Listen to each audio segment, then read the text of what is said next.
What's up, guys? It is Rick on Flip with Rick, and we are live.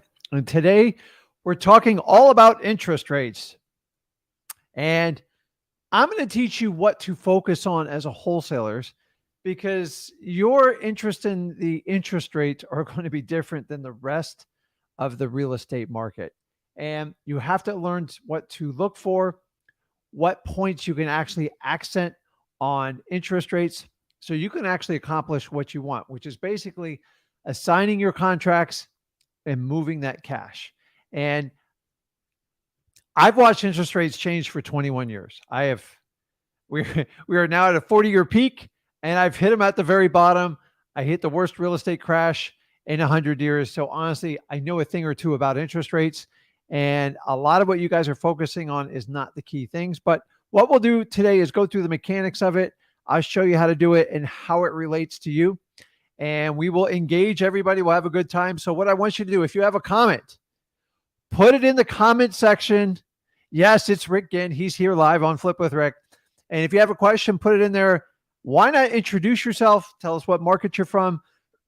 Why don't you make a new friend here? These are all people that you can work together with. If you want to talk about wholesaling and you're super excited about wholesaling, and you're like, you live and eat, breathe this stuff like I have for 21 years. You guys know I'm not going anywhere, and you enjoy this type of content, then this is the greatest place to do it. So if you guys have never heard of me before, my name is Rick Ginn. I've been in wholesaling for 21 years. But more importantly, if you have an interest and you go, man, I love what you guys talk about with wholesaling. The real thing, it's never about how much money you make. Like, don't get me wrong. The idea is to get you completely free. If you want to learn exactly how to do it, I want you to go over. I'm going to put it right here, freewholesaling.com. It's a 100% free course me and my son have introduced to you guys. Take advantage of it. And guys, introduce yourself. Let's have some fun. Let's learn some stuff today. And most importantly, let's connect. Let's figure out what's going on in wholesaling, and let's figure out how to make you a better wholesaler. But before I can make you a better wholesaler, you've got to get excited about this. I'm going to let my ADHD kick in here. I love wholesaling. I like high energy. And if you like that, you like me, you're in the perfect place. Let's go. Let's get it up.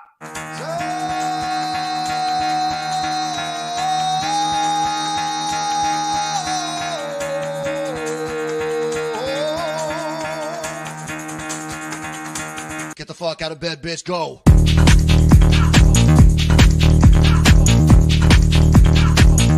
Get up, and they got go on.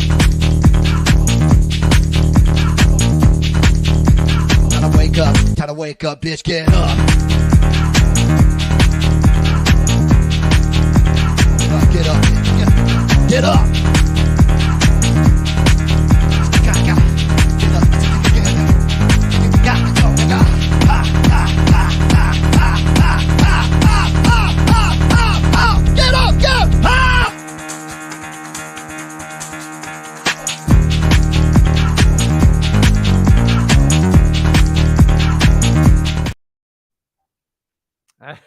So you're like, if you go, what the heck was that?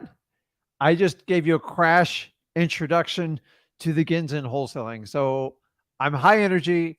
I am a full admitted ADHD. I just keep really busy. So wholesaling fits my personality perfect. I fought every other type of job, and that's enough for that. You guys will learn plenty with it. So let's talk about interest rates today, because I love what's going on in the market. You're like, well, wait a minute, Rick, did you just say what I think you said? I repeat, I love what's going on in the market. Now, I never want to see anybody suffer. I never want to see anybody do anything that's not going to make people better. But the reality is, the one thing I figured out in life is change is certain. And if you think you're going to avoid change, you're losing your mind. Okay. So 21 years, I've seen more change than most people seen in multiple lifetimes, and I'm here to tell you. So we're talking about interest rates. Okay. Interest rates are about to flip the wholesaling market. Now, if you guys remember, back in the early part of the previous year, I told you we are going to have some changes in wholesaling, mostly in the real estate market. So let's start with the broader picture, the real estate market. As you guys know, interest rates were low. We had a pandemic, and inventory was like terribly low. And I told you that real estate will be the last one to the party, meaning the adjustment in the economy. And I still hold true to that theory. Nobody has a crystal ball when everything's going to happen. Your boy Robert Kiyosaki has predicted a real estate crash since 2014. He's going on 10 years, and eventually he's going to be right. But the truth is, nobody really knows, and stop trying to figure it out. I was told 2023 guaranteed real estate market's going to get destroyed. And here we are, guys. We have changes coming, but we're still waiting for that huge meltdown. And I'm here to tell you, it might not happen. But let's talk specifically about what interest rates and how they're going to affect on what we do. Now, I am not an economic major. Honestly, I probably fell asleep during class. I thought it was so boring, such outdated information. But I will tell you, I got 21 years track records of watching how people respond to interest rates. I know this to a T. Now, before we get into it, you have to understand, we're talking about how is this changing the wholesaling market? How is it changing? Guys, it has changed. Unless you haven't been on this planet, it has massively changed. I got 21 years experience. What's going on in 2023 is very different from what the last 7 to 10 years that have gone on. And quite honestly, you already know my theory on it. It was a ridiculous scaling slide. And there was tons of people making money with little skill set, just putting stuff under contract. I don't have to communicate to anybody. I just sell it to a cash buyer because they're a dime a dozen. Those days are over.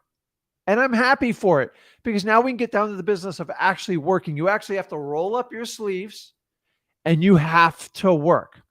If you don't want to work, pack your bags like most of the gurus and leave. And what they'll do is they'll unpack their bags when everything gets back to perfect. Imagine that. If you ever want to work out or lose weight, you can only do it under perfect, ideal market conditions. You know that's not going to work, and it doesn't work in wholesaling. And why you think you're going to follow anyone that does that, it's ridiculous. I'm here to tell you this. You ready for this? Change is good. It is good for you personally. It's good for your business.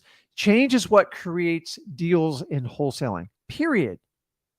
Because if everybody stayed in their house and nobody wanted to change, we would never have any motivated sellers to buy a house. If people didn't have problems, if people didn't take care of their mental soundness, we as wholesalers would have no product to sell.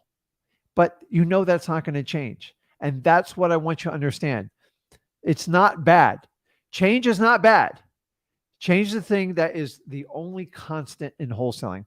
And so many people in this business have taught you like, well, things have changed. It doesn't work anymore. No, you don't work. And until you admit that and come clean with it, you don't understand wholesaling. If you want picture perfect from 2012 to 2022, honestly, you could have thrown anybody in wholesaling. Here's the reality is they weren't wholesaling. They were just getting super lucky and trying to time the market. Now, all those people either are not making money, they've gone into another business, or they've packed their bags and they're going to come back when things are in better condition. Do you guys know anybody like that? Because that is a fair weathered fan and you're never going to make it in this business. There are some years in wholesaling that are tougher than others. Here's the key. You got to keep wholesaling. Okay. The one thing, now let's go back to 2008 when we had a market correction. What was the primary problem with that one? Let me know in the comments because I want to get some feedback on it. You got to understand what was the primary problem with that. Put it in the comments. I'm not even going to spit it out here because you have to go back in history to learn lessons on how life like really works. Now, we have different types of market conditions. We have a lot of technology involved. We got a lot of gurus involved. So what was the one changing thing that started the complete meltdown other than George W. Bush back in 2008 that sent the real estate market in its worst crash in a 100-year recorded period? So no, it's not that. So the reality, guys, it was an underwriting problem. And what do I mean by an underwriting problem? It means they were writing really bad loans. The grocery bagger, my son's previous job, if they could just fill out some paperwork and do a stated income loan, they got $500,000 properties. And when the cash flow broke and the rent rolls broke backwards and the prices plummeted, that market sent inventory into a tailspin. Okay. And this is what I'm going somewhere with this. I promise you. Here's what happened, guys. Is inventory is the key factor that destroys real estate prices. And a lot of people go, well, it's interest rates. No, no, no. Interest rates are the precursor to things adjusting in real estate. Now, I'm not here to tell you the real estate market's going to crash, because I don't guess. I'm just like you. I just have to stay on top of things. So if you have a guru that shows you one stat and goes, the market's going to crash, it's just it's like a bait and switch. Like, I don't need your views that bad to lie to you. So the truth of the matter is nobody knows. And when someone puts their butt on the line, they better put a date and a month on it if you want to make a prediction. But if it was so easy, everybody would know, and we all wouldn't have to be sitting here guessing. So the reality is, when interest rates go up, and God knows they've gone up, and you guys, we're at, as of this live video in 2023, we're around 7.1, 7.25, maybe 7.3 for an average 30-year wholesale. 30-year mortgage. And honestly, if you're getting FHA or you're getting a 3% or less, you're at 7.9 last I checked. Those are big numbers, guys. And we're not talking about $100,000 houses anymore. The average cost of a house in the United States, I want to say, it's got a 4 in front of it. Someone can look it up and Google it for me. It's hard for me to do all the averages, but the reality is, when interest rates go up, people's cash flow goes down, meaning it costs more to carry the mortgage. So if you're doing a 1 to 3% down, you're at an 8%. Guys, an 8% on a $400,000 or $500,000 house is a huge, huge monthly payment. And here's what happens. If you don't have the job, you don't have the documented income, because here's the only saving grace in the real estate market right now is the underwriting requirements are really tight on commercial and residential. That has not changed. And I'm actually happy for it. They've learned from the previous mistakes. So where are we going into? Where are the tailwinds taking us, particularly the wholesaling? Here's the only thing. Interest rates, honestly, they could go flat. They could go up a little bit. But I'm telling you, we're going to wind up at flat or up a little bit probably for the next 12 months, because our economy is really screwed up. I'm not going to get into the economy. Like, I'm not in here politics. Honestly, both parties are a complete train wreck, in my opinion. We way overspend our money. And the fact we have to keep getting permission to fund our government, the reality is, if they stayed within the limits they're supposed to, we wouldn't have to do this every 3 or 6 months. I'm not going to get going. Please don't get me going on the rant about the government. It's like if I gave you a credit card with $1,000 limit, and then you came back and I need $2,000, and then the next 6 months you need $4,000. It just never stops to the point till you get to like $32 trillion. At some point, the madness has to stop. That's another conversation. So when interest rates go up or they stay, it basically discourages demand for real estate, and the affordability factor goes down. So if people could afford a $500,000 note mortgage, if it goes up another percentage, now they can only afford like a $425,000 house. And it puts pressure on anyone who's listed their property. I'm not worried about the current listings. Absolutely not. Here's what we're worried about is the future listings. The reality is, inventory is the focus to real estate market. Inventory. So right now, as I shoot this, right now we have still record low inventories. These numbers are changing as we speak. If you guys want to drop in the comments and tell me how it's affecting your local market, I'm going to share some numbers with you. But watch interest rates. I believe they're just going to kind of flatline. They might go up another quarter. Depends on how crazy inflation is. But the cost of a barrel of oil has just started to hit record prices. And if it hits triple digit, these numbers are going to go up, guys.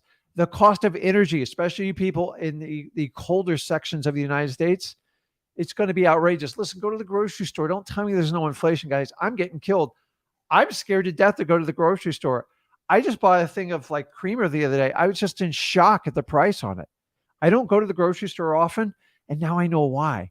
I don't understand why eggs and everything's so damn expensive. Another conversation. But let's talk about Zillow. let's go through some specific markets. And if you guys are in this stuff, printing money like crazy, that's so true. Let's talk about it. So back on the government note, you got to understand all these government bailouts and we do, like, have you guys seen the stuff with the ERC, the employee retention credit? There's like, they earmarked a ridiculous amount of money for this. And to this date, there's companies out there still pushing this stuff. It's so out of control with fraud and like fake crap printed money. The government's put a halt on it because people are getting 25% commissions on it. It's absolutely nuts what goes on in our government. We just encourage reckless spending year over year. And as they print these money and have these programs, the more dollars in circulation, the more money there is to go out, and that artificially drives up prices. So the real question is, does real estate really appreciate? My theory is, you ready for this? I think we just print money so stupidly in this country, everything has to go up in price. So you might as well grab the biggest asset of them all, which is real estate, and take full advantage of it. Okay? But here's the problem. I'd like to give you a general statement all over the United States. It doesn't exist. As I speak of this in Florida, we have a ridiculous inventory problem. Anything below 450,000, gone, instant. And these houses I used to buy for 50,000. So, I'm in shock because I'm an old man, but I understand the market. It is just a number. You cannot live in the past prices. We have to adapt to the new prices. This doesn't, even with real estate, we talk about cars and cars are $100,000 now. I was looking at one the other day. I go, you got to be kidding me. This is absolutely nuts. So let's go through specific markets because it's crazy. Florida. Now, if you have a house close to the $800,000-$900,000 mark, unless it's perfect and you're offering great, it's not moving. So at some point, this low inventory is going to shift. Now, we already know demand is trying to be squashed. And a third of real estate, as of this, is trading on cash. Never heard of before that number in my life. I've never heard of more than like 20, 25%. Because people are frustrated so hard to get a mortgage because the interest rates are so high. It makes sense that you got to understand we have an inventory problem. Watch the interest rates. They're going to go stable. Now stop focusing on the mortgage rates and start watching the inventory. How do I get the inventory numbers? It's simple. Look up your local real estate association. Unfortunately, it's ran by NAR. You can look at the national numbers, but it's not going to help you out in your local market, and see if your inventory is climbing. So in Florida, we've had a 3.5 to 4 month supply of inventory. I'm waiting. That number is starting to creep up, but it's going so slow. I don't really see it fixing itself this year. Hey, how do I know when we get a more healthy market? You got to get into double digit for inventory. So if you have a 3-month market, if it goes to 12 months, what's that mean? It means there's plenty of options for sellers to pick. And then, buyers to pick. And then sellers are actually going to have to do this crazy thing. You ready for this? It's called negotiate. We haven't been negotiating for the last 5 to 7 years. And I'm telling you, it is a phenomenal thing for you as a wholesaler. Remember, change is good. Whenever interest rates go up or interest rates go down, I get excited because people make decisions based on changes. It happens all the time. So let's go through some numbers. I'm going to show you how crazy this is. So we could say Zillow prices are falling, but except for Florida, this, and that. It's absolutely crazy. Parts of North Carolina. Phoenix, one of the most oversold markets, crazy stuff going on. As of this today on this live stream, they're down 8.5%. What does that mean? I don't know. It's ridiculous. It means they're starting to get their inventory numbers up. Anybody in Phoenix on here? I'm sure there's somebody on here. Let me know what your inventory levels are. Guys, we have to start talking inventory over this country, because when I see Phoenix is rising, Florida's rising, North Carolina's rising, Georgia's rising, you will get that overall consensus that real estate is having a slight bit of a meltdown. I don't even call it a meltdown. It's called an adjustment. But let's jump around the country. 1.4 in Dallas. So have you noticed there's trends? So if you look at states like Texas and Florida, they're not getting these ginormous rate drops that you're getting in Phoenix and some other markets. But do you notice I made that stupid blanket statement like Texas, it's bulletproof, right? It's bulletproof. Oh, crap. 12.9 down in Austin. And I think Austin's amazing. I think it's a really hip, progressive city. How can it be going backwards? They have inventory that's creeping up. So the one thing you have to understand is you have to focus on inventory. Interest rates, that's just an affordability problem at this point. And honestly, we have a crazy thing going on. So we also talked about, but then I jump around and I go to the East Coast and I go to Fayetteville, North Carolina. They're almost up 10%. So you're going to go crazy looking at these numbers, understanding what's going on. So you're going to have to, every market is different. And so any guru that comes out and gives you these open blank statements, here's what's happening in the country, forget about it. The one thing you need to understand is all real estate is local. It's local. So deal with your local market. And if you have a virtual market, make sure you understand the numbers. What's the most important number? It is inventory. You have to understand inventory. If you don't understand inventory, I know you don't want to talk about. Whenever I go in the market, I absolutely dig into the inventory numbers. And it's so easy to do. Any of you guys can Google it. I'd like you to do it now and just look and start sharing with me inventory numbers. Because guys, this is the only thing I'm looking at going into Q4 for 2023. So let me guess, some great guru influencer is going to tell me, we're going to have a market crash in 2024. Well, dude, you've been guessing for 9 years. I guess the 10th time you're going to get it right. Okay. Stop taking people's there's only one man upstairs that knows what's going on. And he's probably looking at the United States like, I don't even know what they're doing. So he's not in control with that, but he is, you know that. So what can we do moving forward? And how can we make this work for wholesaling? Because that's the most important thing. Because everyone's like, okay, Rick, what's the key? What do I need to do? I'm here to tell you, man, you're going to have to roll up your sleeves and you're actually going to have to work with sellers. You're going to have to spend time and you're going to have to develop incredible rapport. For some reason, in the last 7 years, most gurus, not every, has taught you just run people over, get it under contract, throw it up against the wall and see what sticks. And honestly, in hindsight, it wasn't the worst strategy in the world. It is a sprinter strategy, and they're all gone now. So now you can sit back. Now you got to figure out, Rick, what do I need to do going forward? If you think I'm going to give you some complicated formula and tell you got to do this and you got to adjust your ARV by 62% or whatever it is, here's my hard school knocks for you. Ready? The best thing you do is just get lower prices.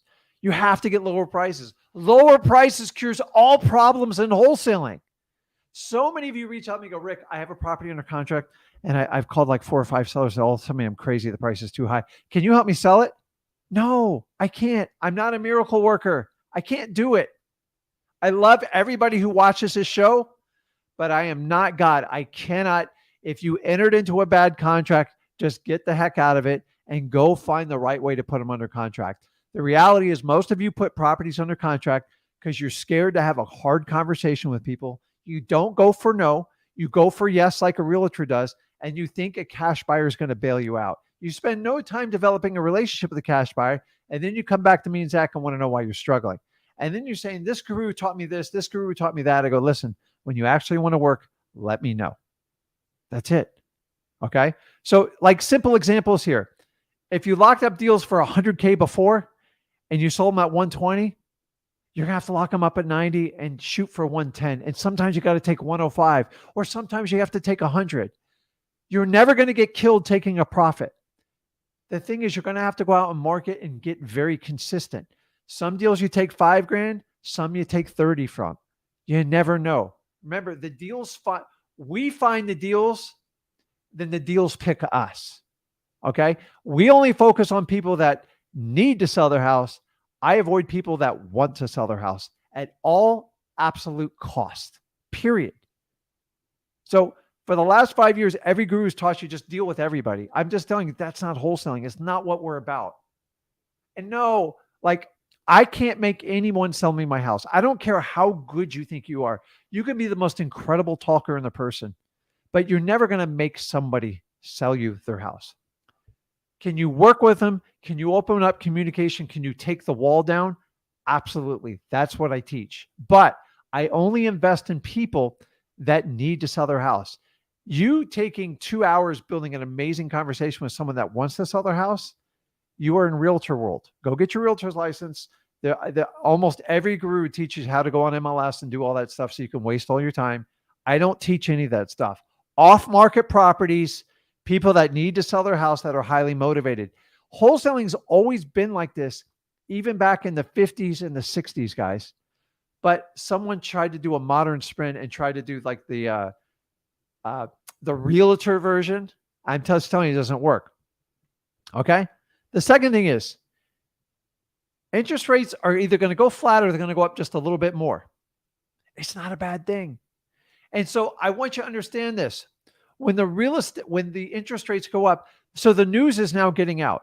Real estate's getting expensive. Everyone's fully expecting a crash. You are on the sweet spot of wholesaling now. You know why? Where do your sellers get their information from? They get it from 2 places. Put in the comments. Let me know which places do you think sellers get their information from? Because I know this for a fact. And if you nail 2, I don't know, I might have to throw something in here. Where are the 2 places where all sellers get their information from on how they think the value of the real estate is? So Jason's got the one part right there. The news is one. Everybody's program is the same damn story on every state. I don't care if you go to CNN, Fox, whatever you do. They're all crazy in my opinion, okay? It's not news. It's programming. And when you start programming people, when they told you the real estate was hot, guess what? They went crazy. And see, Cheryl hit the double whammy here. It's absolutely correct. Zillow and the news. That's it, guys. That is the intel. And I'm going to be honest with you. When I started out wholesaling, none of this stuff was there. I'm not a hypocrite. I know what's going on. So if you know how your sellers are programmed, you have ammo to attack it. If you go on a seller's appointment and you don't know what their Zestimate is or Zillow, that's on you. And honestly, 9 times out of 10, it's wrong anyways, but you should at least know it. If you're ever having a discussion with a child and you're trying to solve an issue, you should already know what the problem is and the answer and program them to go to that way, because that's what the media does to all sellers. So if we know this going into it, very good answers. Actually, let me take this off. Cheryl, you got to jump on a live. If you, I'm impressed that you hit them both on the head. So hold on. Let me put this away. You guys know I'm not okay. So I lost my train of thought because ADHD kicked in and I'm back. So I love participation because it makes me like people are actually paying attention to it. So let's talk about like the worst case scenario. Once again, stop looking at interest rates, because interest rates have a double whammy effect. If they remain the same, you can actually predict what's kind of going to go happen. Inventory levels, most likely, this is not a forecast, but just a historical guess, is their interest rate levels are going to creep up. And what happens with real estate is once it's like, if you ever had a crack in a foundation, just a little bit of water gets in there. And as it gets more and more pressure every month, it exponentially starts to rip the gap open.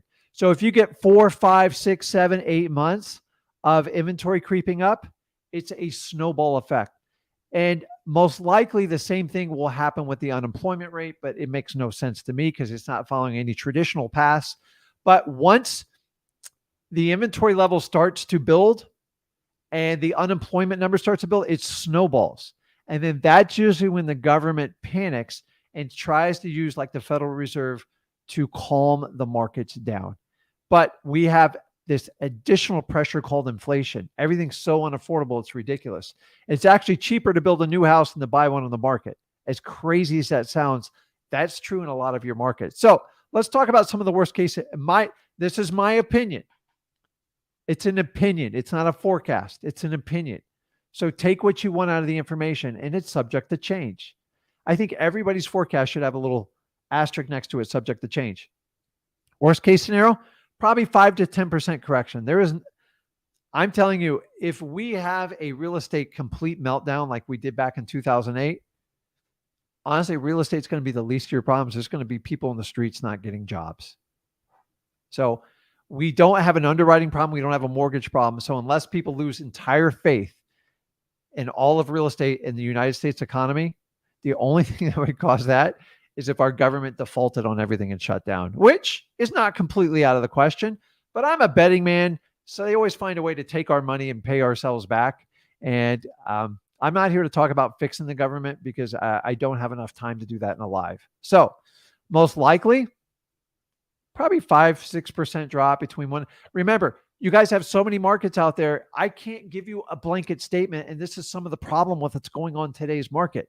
People are giving blanket statements and they're fooling you into like, hey, this is what's going to happen. So let's work ourselves backwards. Since Rick's done this for 21 years, and God knows I have panic, guys. I have hit that panic button and go, holy crap. If you right now are going, oh my God, I'm doing wholesaling, it's not working what it was taught to me the last few years, it's correct.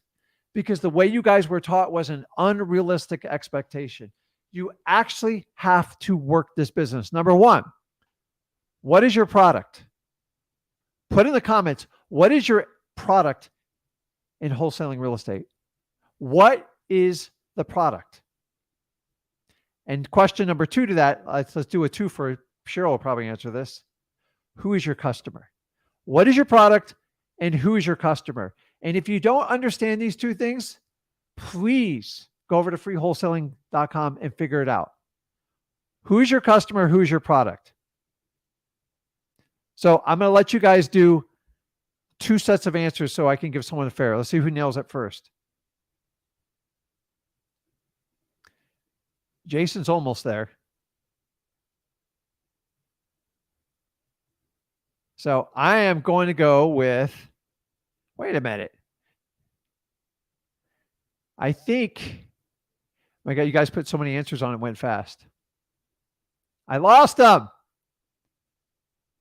I think David's closest to it, so I'm going to give it to him because he did it first. The product is actually solving sellers' problems. And when you solve a seller's problem, you get a contract. When you have a contract, you sell it to your customer, which is the cash buyer. If you have clarification, you understand that. So you guys realize for the last 7 to 8 years, the entire guru industry has told you, don't worry about your customer, which is the cash buyer, because they're a dime a dozen. You don't have to spend any time with them. They're crap. If you adapted that philosophy, you are no longer in wholesaling business. I know this for a fact. Okay. Awesome job, David. Thank you very much. So the reality is you have to understand that. So most importantly, how can I learn a lesson from this old man called Rick? Great. Awesome. I do have some practical experience in this. So how did I get rich during the last market crash? I'm going to be honest with you. I freaked out. Full disclosure, because I just started in 2003. I got rolling in 4, and then I got 2 years of headwinds, and I was cranking away 3 years, and I was having a lot of, and I was cocky. I like to say I was young. I was in my 30s. I started much later than most of you that are doing this. It doesn't matter when you start wholesaling. It has no memory of your age. Doesn't care if you're 14, doesn't care if you're 94. Give me a centurion that does wholesaling and I'll partner with them on every deal. I love it. Somebody that's 100 years plus. Okay. You ready for this? How did I get rich during the last market crash? And guys, put in the comments. Let's see what did Rick do to survive from 2008 to 2010? Because I got to be honest with you, for 3 months, I scratched my head and I go, what the hell do I do now? And I missed some golden opportunities and I took over some incredible opportunities. But I got to be honest with you, I got so nervous and so scared. Like, how am I going to take care of my family? Zach at the time, was he like 7 years old? He's what does dad do? Dad just spends a bunch of time with me. Okay.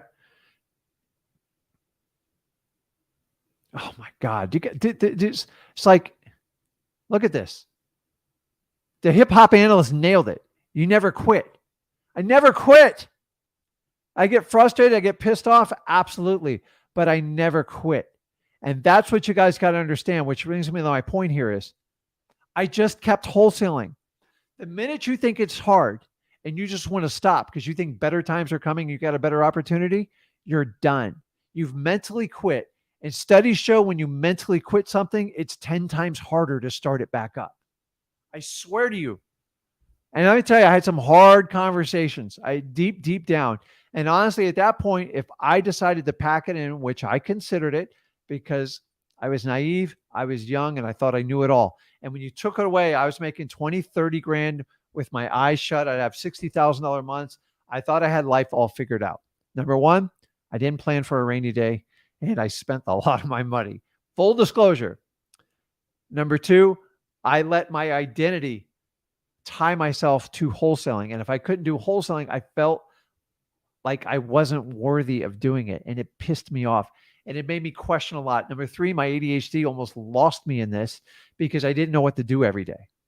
And once I found out what's going to happen in the market, because you got to see when the market starts to crash. Guys, I want you to understand when the market's going down, cash buyers right here, they like to stay over here because they want to find when it hits the bottom and bounces back up. But I didn't know when the bounce was coming. So I had a choice. Either I got out of wholesaling or I figured this crap out. Okay. I just kept doing it. I will tell you, I took smaller spreads and I ramped up marketing, although marketing got a lot easier because there was so many properties. And there was actually, God, I even hate to admit this out loud. There was a small 18-month period where you could get anything you wanted off MLS. Now, that's not today. Don't even try that. It won't work. I'm not telling you to go to MLS. Honestly, you got to stick to off-market property. So let's talk about what we can do to get rich going into Q4 of 2023 and the 2024. Okay. I'm going to hit you with the truth with this. You're not going to find this in any real estate course. And if you want to learn the mechanics out of this, go over to freewholesaling.com. I teach in detail how to do it, but you got to understand this. Okay.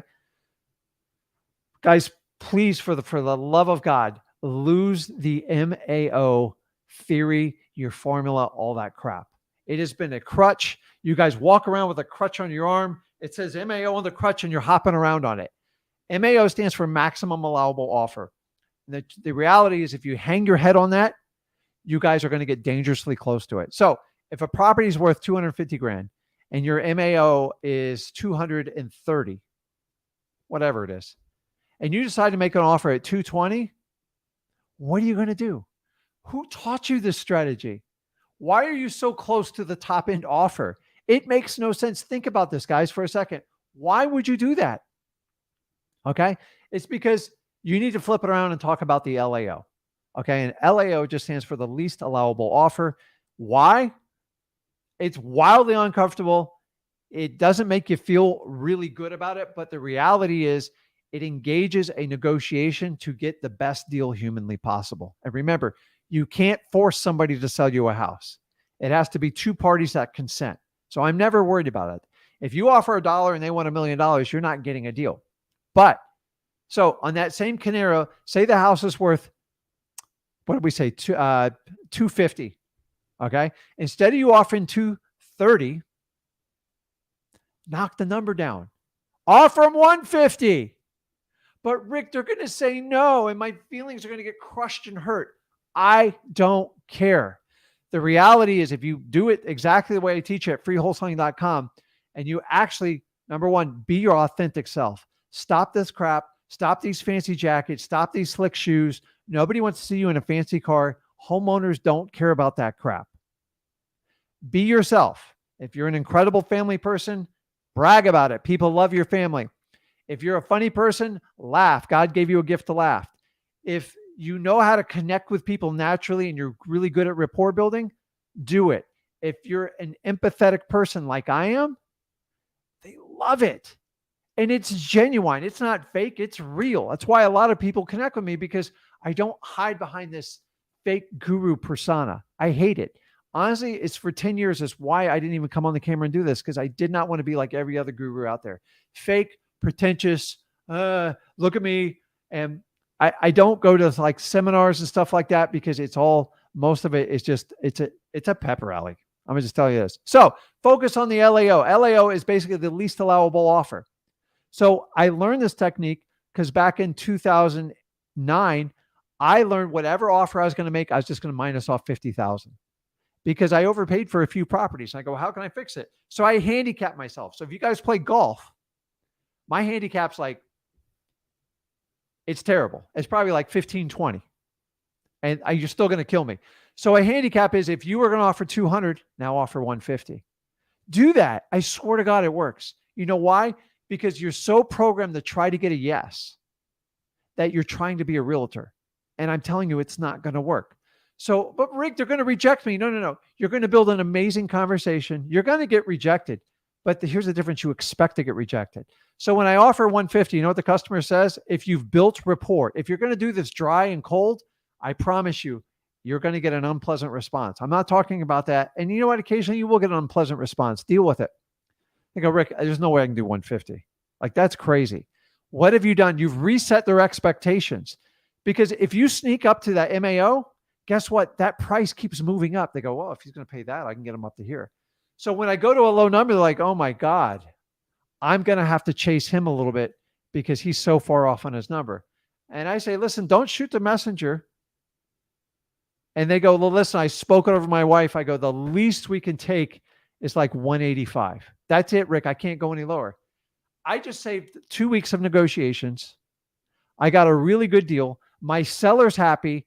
And I know my customer at the end, the cash buyer, is going to be happy. And then I can move this product in 2 weeks or less, and everybody wins. But most of you try to avoid these because you go, it makes me uncomfortable, Rick. It scares me. Deal with it.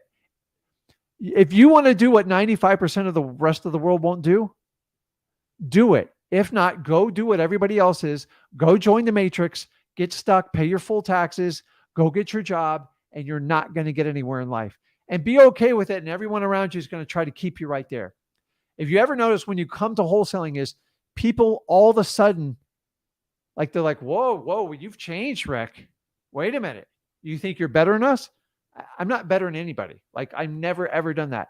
But I know that if I can get more money, I can create more opportunities. I can help people out, and I can create options. And most importantly, I can get time back. I have time to raise. The greatest thing wholesaling did for me, you guys think, oh, you got brutally rich doing it. I go, no. I made good money. I lived a comfortable life. I had the ability to spend every waking moment with my children. Okay. So my son's a successful investor, as you guys know, and he loves what he does. And he's very passionate about it. And honestly, he picked this path on his own. I was kind of surprised even when we did it, but he said, Dad, you spent so much time and so much freedom. And here's what I want you to understand. My daughter is getting her doctorate in the medical field. She's much smarter than I am, but that's her passion, and I support her in it.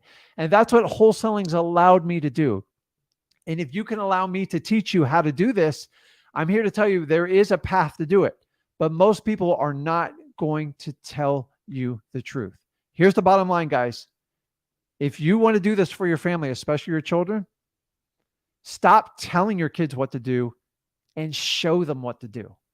Your respect will go through the roof. That is the main reason why my son works with me. Show them. Stop telling them. It's like if you're going to tell a kid you can't drink, and you guys sit there and drink in front of your kids, you're telling them to drink. I'm sorry. I'm not a hypocrite. I used to drink plenty. But like, we have to look at the actions of what we do. Okay? So let's stay on track here. I don't mean to I know I go on philosophical stuff, but we have to attack the stress list. When did somebody tell you MLS is a distress list? It's the worst list you can go. Are there deals on it? Yes. Can you do creative financing? Yes. And I love creative financing. I think anybody who teaches it, I think it's really cool. I love creative financing, but you have to have skill sets with creative financing. You can't just do it right out the gate.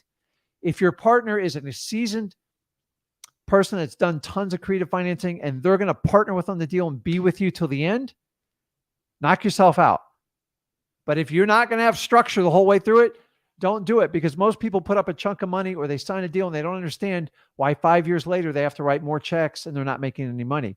Creative financing, unless you structure it where you make money up front, you're at risk as a newbie. And a newbie, honestly, learn wholesaling is your greatest skill set, because wholesaling will allow you to do anything you want to do in real estate. You have to have a lot of conversations with sellers to understand everything that goes on. And I'm not, again, listen, if you want to start out creative finance, it's fine. If you're doing it to avoid wholesaling, you're making a huge mistake. That's like going, listen, that's like going out for your high school football team and going, well, I don't know, man, they're pretty competitive and it's pretty saturated.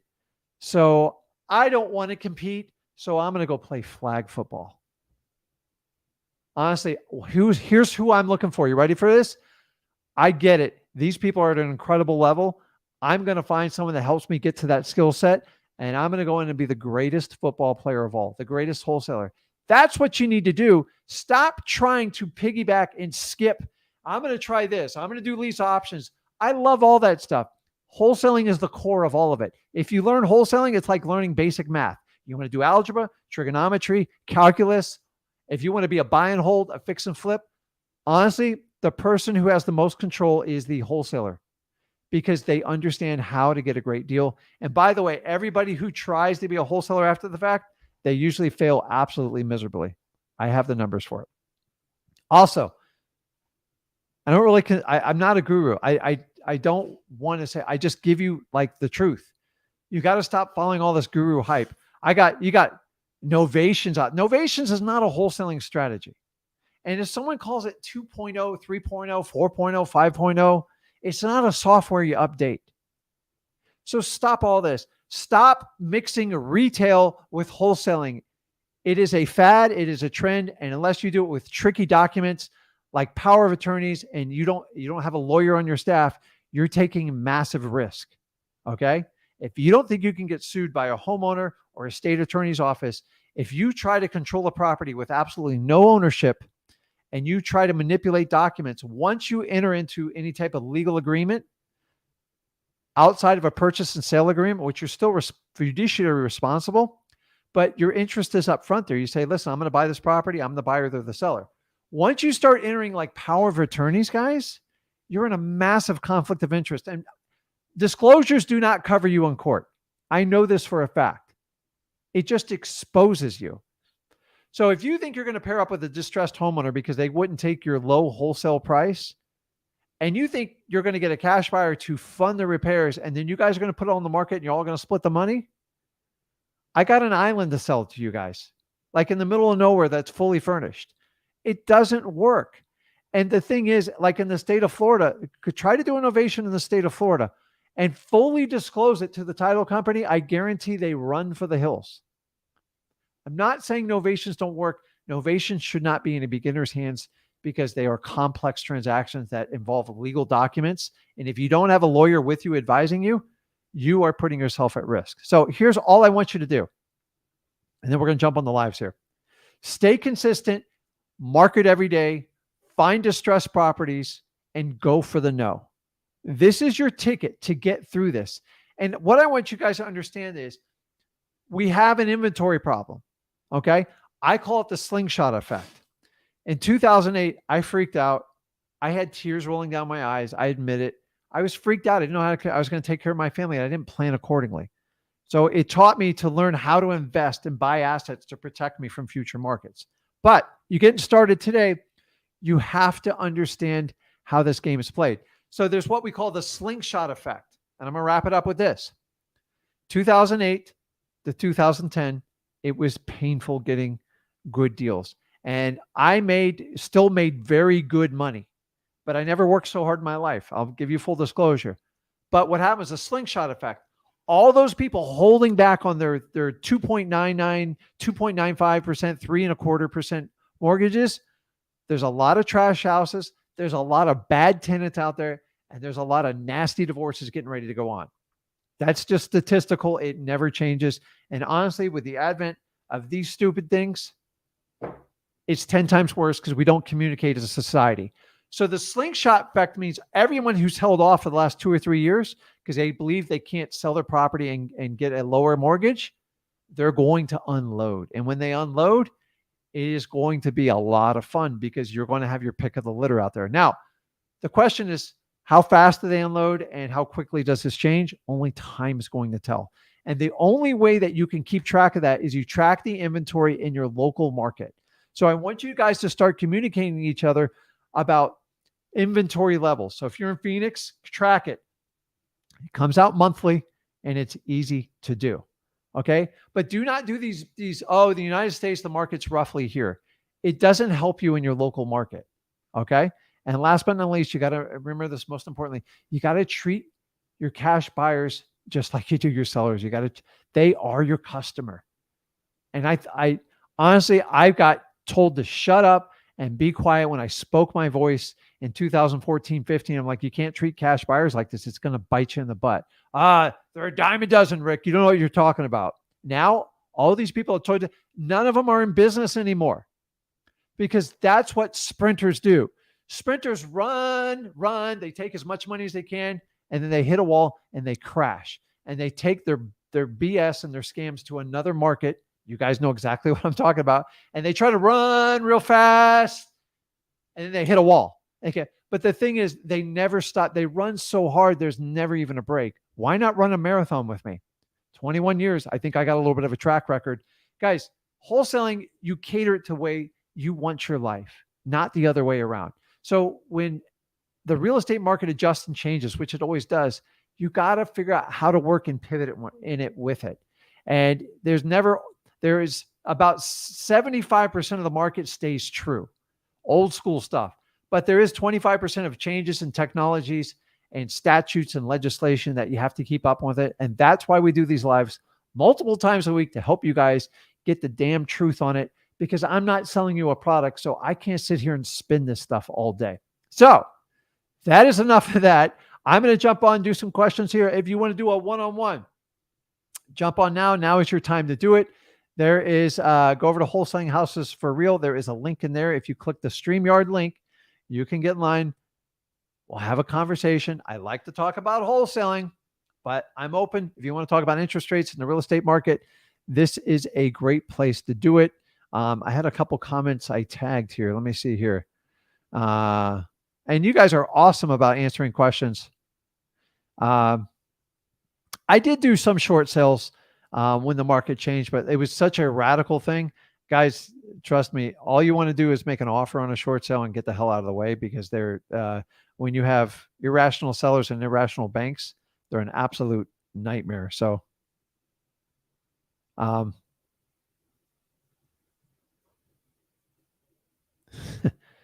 thank you, Michelle. I appreciate it.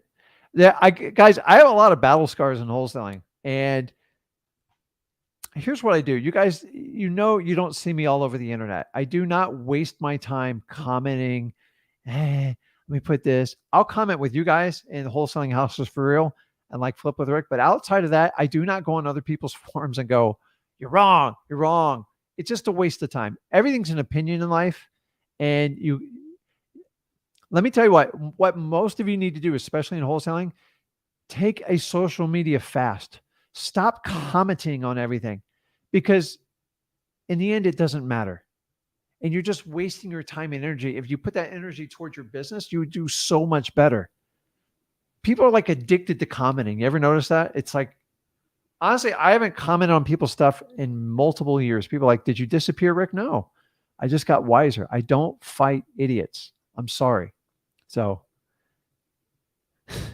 okay, let's see here.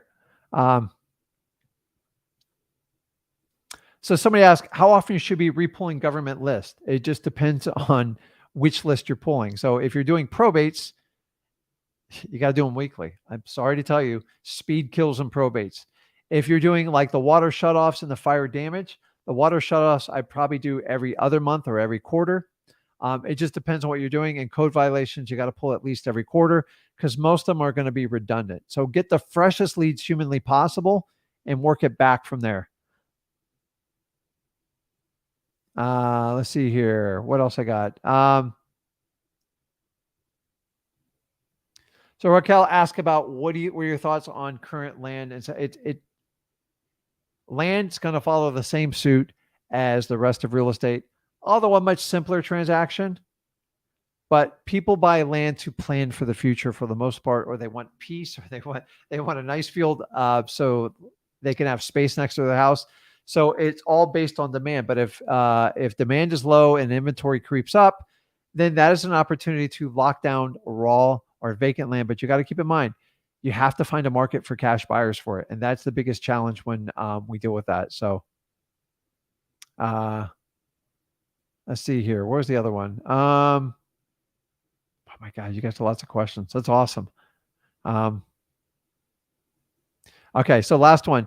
Irving asked, what do you mean by inventory? Inventory is the supply of real estate available in the market. So and that's a good question. And I made assumptions because I'm old, so I got to spell it out to you. So here's that they calculate inventory. So if you're in a market where on average 500 houses close on an average 30-day period, and unfortunately this information is recorded by the National Association of Realtors, so it does skip a certain. Some of them include like the public records, but I have no idea. So you got to understand this. So if 500 sell in a month, okay, and then there's 1,500 houses on the market, that means you have a 3-month supply. So it's 1,500 divided by 500, and it comes to 3 months. Now, if that number drops down to 300, then your inventory would go from a 3 to a 5. And then if it goes down to 100, then it just shoots through the roof. Do you understand how it works? It's just a big macro of the market. It's a supply thing. When supply gets high, to move that supply, you usually have to motivate the sellers. You have to motivate the buyers. How do you do that? You offer closing costs or you reduce the price. And then this guy's at 350. She sold for 330. This guy sold for 320. I want to move it faster, 300. And then all of a sudden the supply creeps up, and that's what you watch. And once you get to like double digit supplies, 10, 12 months, it's usually what we call a buyer's market. Now, the tipping point, what's the neutral point? 7, maybe 9 months. That's considered a market that like there's good supply, there's negotiating going on, and it's really good. So it's great. So okay, I'm going to address this one issue like one time. I'm not going to talk about the rest of the time because everybody asks me about it. So he says, what about novations, Rick? I see people doing and preaching. Preaching's the key word. They're not showing. Remember what I said? Either you do it or you show it. Which is more important? I've been making 5 to 6 figure deals, but I don't know much about the process method, what an attorney in fact is. So novations has nothing to do with wholesaling. It is a compromise. It means the seller will not take your low price. So someone came up with a creative strategy. A novation just means you replace one contract with another. I've done it my entire career. I don't know how novations became a course. It's not. So if you're going to do a novation correctly, you have to record a power of attorney. And when you record a power of attorney, you have a fiduciary responsible to who? Your company or the seller? The reality is the seller. And here's what the gurus will tell you. Well, I have special paperwork that will override those powers. I promise you, you stand in front of a judge, you have a fiduciary responsibility to the seller. So how are you going to make a $50,000 or $100,000 profit when you just committed to taking care of the seller and just as you would their own person, just like you would as a father or a mother? It's like, and here's the reality is more than 55% of novations fail. And then what happens when you record a power of attorney, all this stuff? You open yourself out for massive lawsuits. I don't like them. I'm not saying they don't work. It's not wholesaling alone. If you want to go do novations, go in the novation world, have fun with it. And I promise you, you're going to get ads. And then guess what? When you have to do a interview call, I got to see if you're a good fit for it. Guess what your qualifications are? Do you have a credit card? Yes or no? That is the qualifying question. You're going to get 10 minutes of fluff, but at the end, do you have a credit card? Period. So I'm just saying when you record legal documents, and even guys, when you record a memorandum, affidavit of memorandum, because your deal fell apart, you better make sure you consult an attorney. You know, I did that once a long time ago on someone else's advice, and I got countersued for it. And I had to settle because I didn't understand. Whenever you cloud title and record a document, you are at risk because you can cause damage by it. And if you don't understand, if you know going in, you know what, you take that risk, I'm fine with it. But a lot of you are brand new and you take like a guru's advice and you're just in shock when stuff falls apart. And the attorney goes, at what point did you think recording a power of attorney was a good idea all by yourself? Well, I bought a course. I paid this guy or gal a course and they told me it was all good. All that stuff's untested until you go to court. And I've watched judges make examples of myself, other people. I did stupid things in my 30s, and I'm here to tell you, if it doesn't sound right and you think you're at risk, you're usually right. So why do they do this? Because someone's got to sell you something, right? Because Zach and Rick are giving away their wholesaling course for free because it should be. Because you guys cannot tell what the hell's going on in wholesaling. You don't know if you got to pay someone. And here's my favorite one is you get what you pay for. No, you don't. Like for the most part, did you ever notice when someone tries to sell you a course, you can't look at anything until you fund the full payment? And then even that, I've heard about, there's multiple courses out there where you have to sign an NDA. Guys, there's no secrets in wholesaling. Anybody tells you there's a secret, run. They're trying to get in your pocketbook. And why? Because they're sprinters. They're not marathoners. Not everyone is, but for the most part, you don't have to believe me. It's up to you guys. So, okay, let's jump on, do some lives. You got any questions? Just keep putting them in there. I love the questions. And if I overstep something and I didn't explain it well, I apologize. It's my ADHD that kicks in. So I really appreciate that last question of asking me what inventory is. That is my fault. And I learn from your feedback from you guys. That's the only way I can do it. So let's jump on. I just love some of the comments. So let's do some lives here. Peter, you there? Peter. I was afraid you were going to pick me first because come on, man. I forgot my question the second you said my name. So, well, now we're here. So tell us what state you're in. I'm in. I live just outside Boston. I'm doing virtual in the Carolinas right now, though. Awesome. I do have two questions that I remember offhand. I live in a multifamily. So a lot of the places around me are multifamilies. Okay. There are some single families that I'm like walking by because I go for a run each morning. There's like moss all over the roofs, like just. Well, hold on. My ADHD is going to kick in here. How far do you run? I usually do like 2-3 miles a morning. Yeah. I'm a evening run guy. My brother actually, he does triathlon, so that's why I was like, I should probably start running. Running sucks, man. Yeah, I hate it. I picked it up during COVID, and now it's like I feel guilty when I don't run. Yeah. But I like it because it really relaxes your mind, and like I can think of things, especially in wholesaling, while I'm running. Mm-hmm. I try to start with breathing, and then everything else is just like, okay, how can I get more deals? But that's how my brain works. But go ahead. I'll be excited when I get to that point. Okay. But there's a few houses that I know are in like the $500,000-$600,000 range. Are they still worth doing like putting a sticky note on there or not, or is that just kind of a little? You can. They're just more difficult. Okay. I'm going to look for signs where it's like if it's screwed up and it looks like it's vacant, then you got nothing to lose then. But if it's imperfect, probably not. Like they're going to think you're a realtor right off the bat. So listen, the higher price point you got, the truth in wholesaling is the sellers. It's not that they're more sophisticated. They just think they're smarter than everybody else.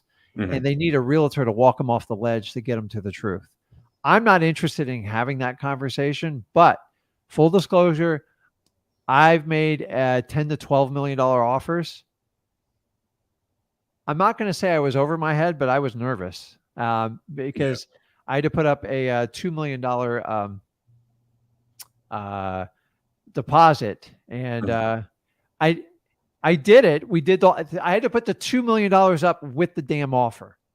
So it was not easy to do. And at the time, I didn't have all the money myself. I put together a team, and it was like a lot of work. But it's just like you have to go through lawyers. You got to go through real estate agents and brokers. And for that part, it just gets exhausting. So once you get above the average median price and you push up, unless you have signs of distress, I just don't waste my time. A perfect example, tax delinquency. I get a big list. A third of them are like $1 million plus houses. I don't even waste my time because I know all those people are financing the taxes to like pay for other portions of debt until they have to. So I just learned over time, and I used to market to all of them. I'm like, for 2.5 years, I beat my head. I never got a deal from them. So I just cut it out. And so here's a rule, guys, so you understand. And most gurus want to share this. Stick to the average median price or lower. Why? It has the most demand. They're the easiest houses to move, and most of them are not sophisticated sellers. Understand, guys, when I say they're not sophisticated sellers, it doesn't mean they're stupid. It doesn't mean they're going to roll over and do what you need to do. It just doesn't mean you have to go through that extra layer of BS through an attorney, through like a real estate broker and agent. because most of that stuff's a waste of time when you have a house that needs like help from a cash buyer. Because most real estate agents don't know how to go find a cash buyer if they have not specialized in that, and we do. So if you see signs of distress, I would definitely move forward with it. If not, I wouldn't waste my time. Okay. My other question for digital bandit signs for like Craigslist and stuff like that, are there subcategories you recommend putting those up in, or Try them all, dude. Like you I'm just, it's every market's like a little bit different. Craigslist is so you guys, what most of you don't know is I spent a huge part of my wholesaling career on Craigslist. We didn't have all this other crap. Dude, I'm a pre-Facebook guy. That's how old I am. So Craigslist was everything to us when we got started, like everything. It has massively changed since then. The amount of filters and crap you got to pay for, but it still works. But Craigslist, unfortunately, it's kind of where all the scammers wind up. So it's like, yeah. but if you post enough and you're consistent, you can find deals in it. It does work, but it's different. Like everything changed. We're all talking about change today. Like a lot of people don't go to Craigslist anymore. Back in the day, that was the only thing you could do because that was like the beginning of like, it was like a pre-social media thing. So you didn't have a choice. So I loved it when everybody went through it. Now we got to go to Facebook. You got to go to Instagram. You got to go to this. And I don't know how you guys deal with Snapchat and all this other fun stuff. Thank God I have kids that educate me on this, because at some point, like there's people that get wholesaling deals from Snapchat only. I don't know how to do it. And that's why I don't teach you guys how to do it. I would love to be a student and learn how to do stuff like that. It's absolutely crazy. But I have found a lot of tricks like that whole, bandit comment signs works phenomenally. Like, and I screwed around with that. I go, Zach, what do you think if I posted on these people's paid ads? And we started looking and I go, look at these 30 posts, and we dug through it for 2 hours. And they go, they never respond. And we figured out most of them had ad agencies, and they're usually overseas people, and they don't do anything. I go, so they're paying $5,000, $6,000 for ads. People are posting, hey, can I get more information? And we just grab those people, get their phone numbers, and either DM or reach out to them. And guys, you would be shocked how many deals we get off of that. And honestly, we just put this out a few months ago. It works. I just met somebody through a group. The guy's done 5 deals just off ghost comments. I call them ghost, bandit, whatever you want to do. But people are terrible. In my local market, one of my biggest competitors, which I won't say the name, we just ride them, man.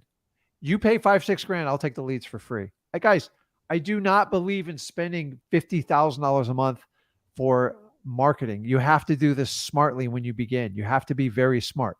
I have a very high profit margin because I just don't blanket do PPC. I do direct mail, but very targeted lists. So I know I kind of went off on that one. You got any other questions? Yeah, I remember my last question. For pre-foreclosures through List REI, I know Zach said the other night, once the auction date is set, it's kind of hard to get a deal done. Yes. If I see some stuff that are still from like 2022, and I'm not seeing any auction date on there, does that mean it's still worth reaching out to, or is that too long at this point? So part of the theory is when you use like listrei.com is you value your time. So like you're smart. A lot of people do not have the tenacity or the energy to chase down the pre-foreclosures at the courthouse. So remember, all leads derive from your local county courthouse. Yeah. Everything else is second nature. So if you ever want to verify something, you can easily go in the public records, because when anyone gets sued for foreclosure, it is a public lawsuit. There is no privacy issues. The whole point of it has to be public to make sure everyone's rights have been, I guess, appreciated. So List REI is not going to be perfect because it's a data scraping company and it's far from perfect. But here's the challenge with, I have pre-foreclosures I followed. I have one going on 7 years. So like, it's not the data company's fault. People file bankruptcy. They do all sorts of crap. The idea of when you use List REI, when you use the pre-filtered list, like the pre-foreclosures, the vacant houses, and like the pre-probates, the idea is like you're just throwing a net out there. And you go, listen, I know I'm paying for a service, but I'm not getting in line. I'm not spending all my time going to the courthouse, and I'm just going to take a shot at it. And that's all. It's not going to be perfect. It was never designed to be perfect. But honestly, when I do virtual markets, I 100% take care of it. I take advantage of all these filters. In my local market, I go get the information. Yeah. So you can always get better information. The problem is how much time and energy do you have to expend to get it? And is it really worth it at the end of the day? It's always worth it, but like you question yourself before you get it. Because I've tried looking through the county court and everything, and for some reason the Carolinas, they just don't list. They make it impossible to like pull anything. At least I haven't had luck with it. If someone else has, I wish you the best, but I just haven't had luck pulling stuff from North Carolina or South Carolina. Okay, well, just try to network with some other. Go to your local RIAs. Try to find. There's plenty of people online you can find out and see what the norm is for your state. Remember, every state's a little bit different. But here's the challenging part. Every county is a little bit different when it comes to probate and foreclosures. But foreclosures, you guys got to understand, it's a public lawsuit. Probate is actually somewhat private. Yeah. Certain parts are supposed to be protected. So there is a huge difference between like a probate and a foreclosure. One's a public lawsuit. The other one's just wrapping up the deceased's final affairs. And some states try to keep it really confidential. Others make it very public. How they come up with these damn laws and like these disclosure things, 9 times out of 10, you guys are fighting privacy policies, not public policies. And I don't know how a state or a county can go, okay, I know this is public information, but our privacy policy says so-and-so. And that's the hardest part to navigate around. So that's the part you got to find out from hopefully other wholesalers or even investors in your neck of the woods and try to get some truth to it. Remember, guys, all real estate is local. There's no national program that will take care of everything. It just doesn't exist. There's no way to do it. And that's what you have to understand when you do that. So try to get your ears on the ground. I'm a big advocate. I like local RIAs. My son thinks I'm crazy, but and a RIA stands for Real Estate Investor Association. It's not that, don't go buy their crap because you're usually going to get a speaker up there and they're going to split the money. Sorry if I'm busting you guys that own it. I used to own one for 7 years. I know how it works. But the relationships are before and after. I met some of my best friends at RIAs. And so I give it credit every day. I've met some people that like I've gotten married because of RIAs. Like, so when you get common interest in there, and if you're single and you need to find someone with a common interest, why not just go find another wholesaler? You can double your business overnight. Maybe I should tell my son that, but anyways, that's maybe you guys could tell him it. It's just true. So get some local knowledge, and just after you've talked to 3 or 4 people, you usually get a consensus. And every now and then someone goes, hey, here's what I do. I'm like, okay. So I would love to give you the exact information, but it is local knowledge and you got to get it. And then idea is you pass it down the line to somebody else. Cool. Okay. I appreciate it, Rick. Thank you. Okay, man. Good luck with the running. All right. Let's up it to 5 miles. I probably I like will your tats, dude. What's that tattoo you got right there? It's a full sleeve. I grew up in New Hampshire, so it's like a bunch of bears and like log cabins and stuff like that. See, I started with one tattoo for a commitment I made. And now I find like me talking, like every now and then I stop in the tattoo shop, I start talking. It's like a whole world in the tattoo shop. They're addicting. My girl has one, and I have like 3 more lined up in my head right now. Yeah, I got one, just a black and white one, and it was really it was self-serving. I'm like, I made a commitment. I go, I ain't ever gonna change, because if I do, I'm a liar. And that's when I commit to something, I do it all in. And now I'm like thinking, man, so I waited till I was like 50 to get my first tattoo. So now I'm like 3 years into it. I'm like thinking like, hey, I want to do this. I want to do this. So now I'm like thinking, and like I talk to my girl that does tattoos. But the thing is, here's the funny part. My tattoo, the girl's only like 3 months into it. And now she's like, so I call her, I go, when's availability? She goes, I'm about 9 months out. I'm like, yep. That's a good thing, guys, because it's it means they're really good and there's demand for what they get into. But anyways, I get talking on tattoos. I'm going to get in trouble here. So you're good. Okay, man. I appreciate you, man. Thanks, Peter. See you later. Man. Juan, what's going on, man? What's going on, Rick? How you doing, man? Long time no speak. I know, man. I kind of just, learned everything I could. And I, like kind of what you were saying earlier, I just stuck to what I was doing and just kind of went all in and just started focusing on just trying to fix everything and dial everything in. And I actually had last time I think I talked to Zach, and I had quit my job because I Okay. had some money saved up. So then I wanted to go after a list that was that was going to be profitable for me and make sense, because just what you were just talking about in the sense where it's like if you're doing a virtual market, it's a little bit harder. So I did go after the high equity list. So all the filters that you pretty much broke down. So I wrote everything down. And what kind of job did you leave, just out of curiosity? Because I'm always curious. Insurance sales in Hated it. California, 100%. Sorry. I couldn't stand it, man. I was Guys, just I done want with you to it. understand that 70% of Americans literally hate what they do. Do you know how Yeah. problematic that is to me? This is my life story. I never fit in school. I never was a good Same. employee. And then I went over backwards for the company. I did everything I could, and they just constantly kept outsourcing my job. And I decided that Hmm. after 12 years, I'm going to take accountability. I'm done with this crap. And my goal with this, and the reason I'm sharing with Juan, is I want you Yeah. guys to understand, don't wait till you get so pinned back in a corner that you don't have any options. And so if you're young and you understand that, the more you realize when you get stuck in this matrix, this BS, Yep. it's much easier to get out of it. You can do it at any age. I did it at the peak of, I had young children, a mortgage and the whole thing. Here's what I said. I can't do this one more day. I can't do it. I can't do it.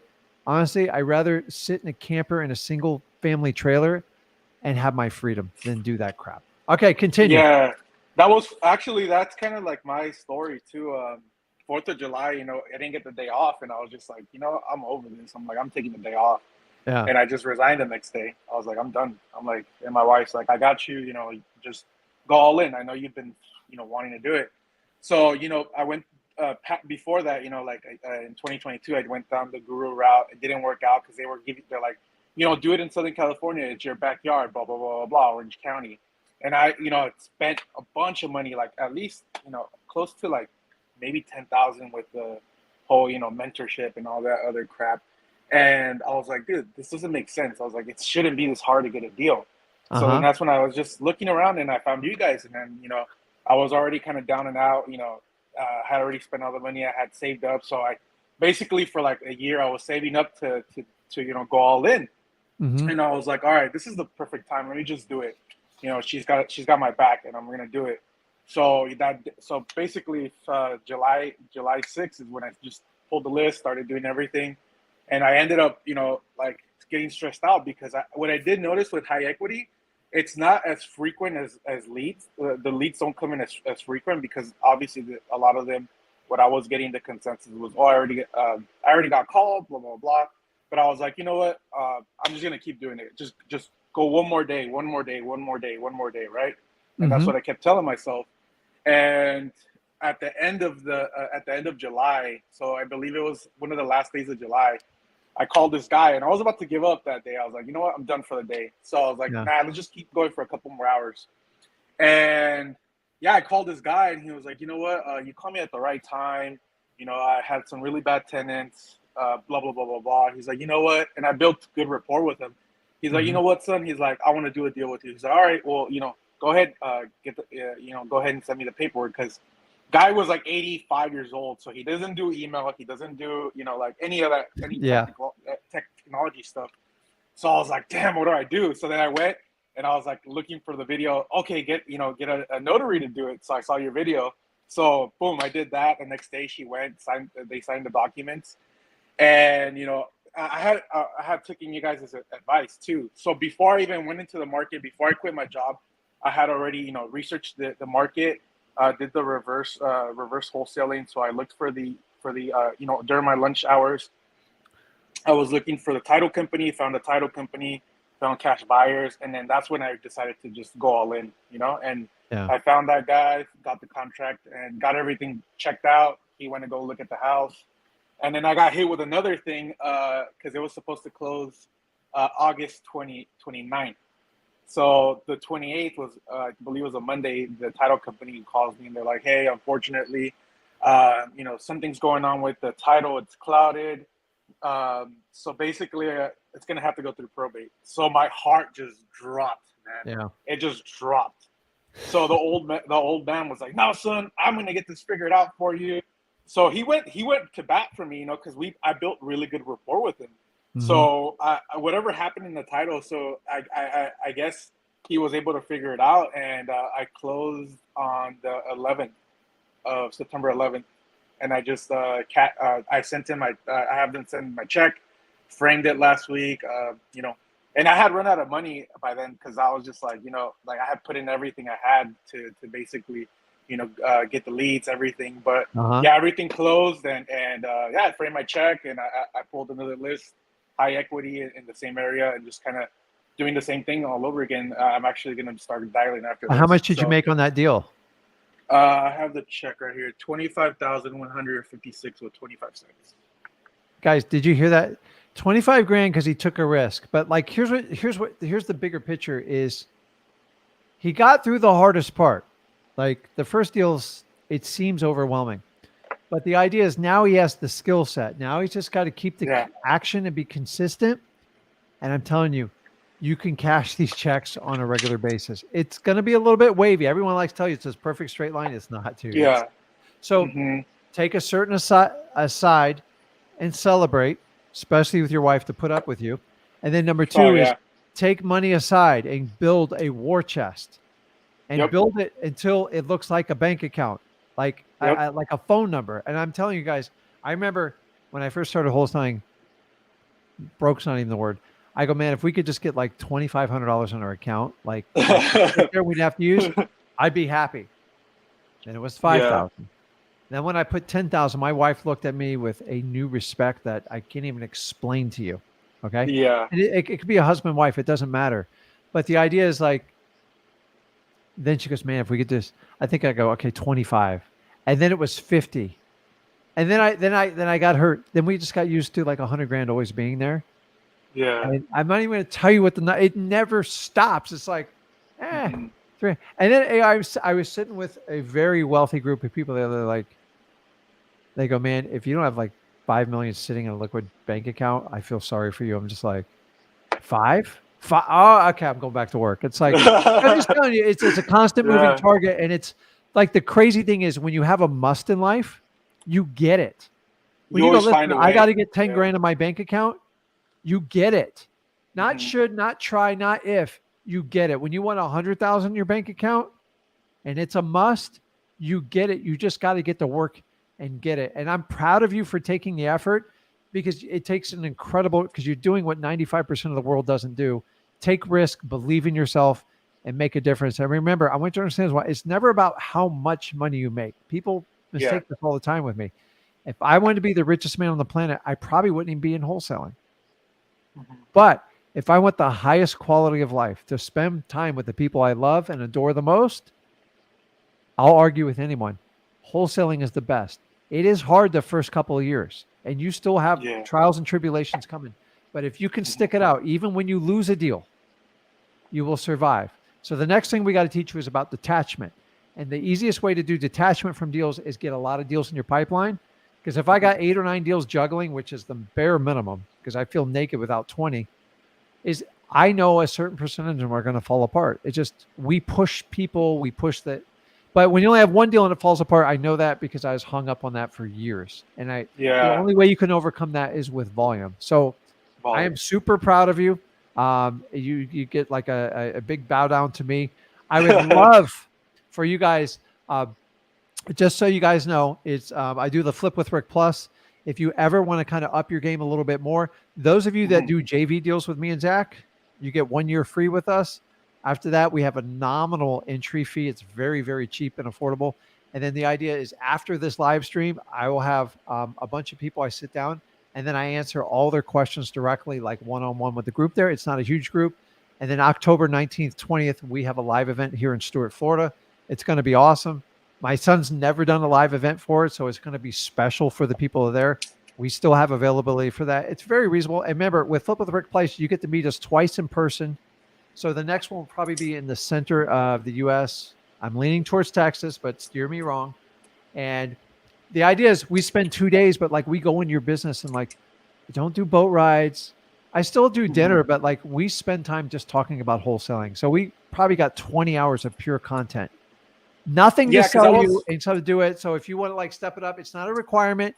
Everything no. you That's guys actually need. what I was gonna ask you. Yes. That's actually what I was gonna ask you about the is the flip with Rick Plus to get a little bit more in depth because I had obviously more in depth questions about the high equity, and I know that after like 6 months when you skip trace it, it after that 6 month period, it won't erase the duplicate. So I got it. kind of like structuring the leads and how they come in and all that good stuff. So I can. But you're Yeah, got so- like, I don't even share the prices on here because they're insanely low. It's like ridiculous. But I believe wholesaling is a journey and you can't Yeah. pick it up in a couple months. Now, the beauty of me is you work before the event. We actually give you worksheets and so we can understand your business. You get four times a week. You get with me or Zach one-on-one. So your questions always That's get sick. answered. We give you a DM and then we give you 2 live events a year. And I promise you, mine's an 1/8 of the cost anybody else is out there. It's minor. If you guys want to check it out, do Flip with Rick Plus. It's not a requirement, guys. And if you don't have money, I get it. Find a good deal. Reach out to us, sellmypaper.com. Let's JV together. And I've got an unbelievable amount of people coming for free. So, and by the way, every deal you do, like we give you another year. So I have one that's done 7 deals with me. 7, I will honor it because I believe in people because I'm in it for the deals. And the idea is I get people through Flip with Rick Plus and I make them better wholesalers. And then we find even bigger deals. And then if you want to work with me, it's great. And with Flip with Rick, so many of you guys have like partnered up together, high quality people. And I think it's awesome. I want everyone to start at freewholesaling.com because if you're going to survive the journey, you get through there, get your first few deals, I can show you how to hit it way out of the park. And I'm going to earn your trust. And because I'm a marathon wholesaler, I'm not a sprinter that's going to take 5 or 10 grand from you and put all the pressure on you. If you want to take action and blow it away, let's do it. It's not a requirement, but one, I'm like really proud of you. I got to wrap this up in a minute because I'm actually doing an extended with my Flip with Rick Plus people with after that. But guys, if you're just starting out, my suggestion is start out at freewholesaling.com, jump on the lives, go and out and get your hands dirty and find it. Because that way, if you decide it's not for you, I'm okay. Then just get out of it. I'm fine with it. But so many of you guys buy this dream story and you don't understand it's going to be hard work. Me and Zach are going to tell you it's hard work up front. Wants proof of it. Absolutely amazing. I might have to get you Rick. back. Hey Rick, I want to say one thing.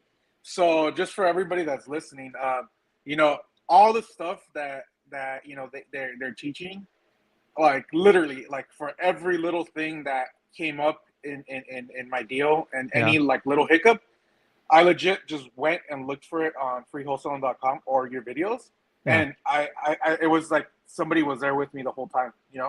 Hey Juan, let me ask you one last quick question. You got to give me a short answer. Have you tried other people's courses? Yeah, and they suck. Yeah. And freewholesaling.com compared to any other course, is it like night and day? Dude, everything I needed was there. Like, and did I ever charge you a dime to learn how to do this business? No, and you remembered me from every single time I came on the live. There you go. It's like, Now, I don't have a photographic memory. Zach does, so don't hold me to it. But guys, listen, if you want to join me October 19th, it's going to be amazing. It'll be the first one's going to be super special because I'm going to go out of them. Like if you think I go out of my way now, you're going to be shocked in what I do. So it's like, I love this business. If you want to come for a pep rally and like fireworks and like boat rides and caviar, don't come because I'm not doing it. We're going to like roll our sleeves up and just dive into it. And I just love to get immersed in people's business. The only way to do it is really in person, but you get support before, you get support after. And the idea is I'm looking to develop relationships. If you want to do that, check it out. Flip with Rick Plus. And I got to run here, Juan. I appreciate you, man. Hey, great. Thanks, brother. Appreciate it. Awesome. Okay. So guys, if you want to get started, go to freewholesaling.com. It's scrolling along the bottom. I appreciate you. If you got value from today's video, do me a favor.